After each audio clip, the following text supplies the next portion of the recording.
প্রথমে আমরা যেতে হবে প্লে স্টোরে। প্লে স্টোরে যাওয়ার পরে প্লে স্টোরে গিয়ে আমরা সার্চ বারে গিয়ে সার্চ করতে হবে।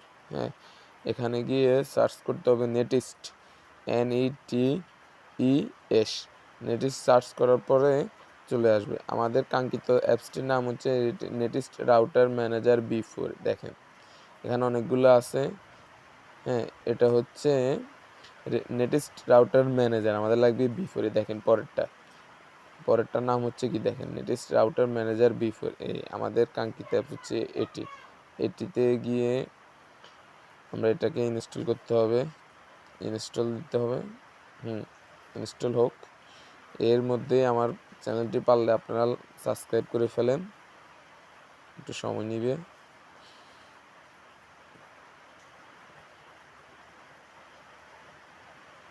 এবার ওপেন দিতে হবে। ওপেন হওয়ার পরে এখানে লগ ইন দিতে হবে। হ্যাঁ, এখানে আপনার রাউটারের অ্যাডমিন ইউজার নেম এবং অ্যাডমিন পাসওয়ার্ড দুইটাই দিতে হবে এখানে। হ্যাঁ, এগুলো দেওয়ার পরে হয়ে গেছে। লগ ইন দিতে হবে এবার। লগ ইনের পর দেখেন এরকম একটা ইন্টারফেস আসবে। হ্যাঁ, এখানে দেখেন হোম বাটনের সাথে ডিভাইস, আমরা ডিভাইসে ক্লিক করব। এখানে আমার এই মুহূর্তে আমার দুইটা ডিভাইস কানেক্টেড আছে। আমি এখন দুইটার পরেরটাতে ক্লিক করলাম। হ্যাঁ, এখানে দেখেন ব্লক করার সিস্টেম আছে, আবার আপলোড ডাউনলোড স্পিড লিমিট করার সিস্টেম আছে। হ্যাঁ, এবার দেখেন টুলসে ক্লিক করার পরে সব কিছু চলে আসছে। এখানে আমার নাম এবং পাসওয়ার্ড দুইটা আছে, চেঞ্জও করতে পারবো, কিউআর কোড দিয়ে শেয়ারও করতে পারবো, এবং এখানে স্পিড চেক করতে পারবো। দেখেন স্পিড টেস্ট। হ্যাঁ, দেখেন এখানে গো ক্লিক করতে হবে।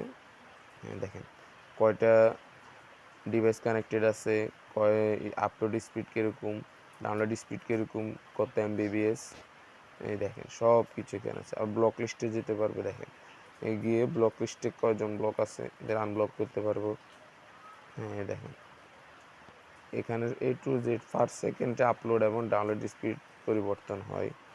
হ্যাঁ, সব কিছু আছে।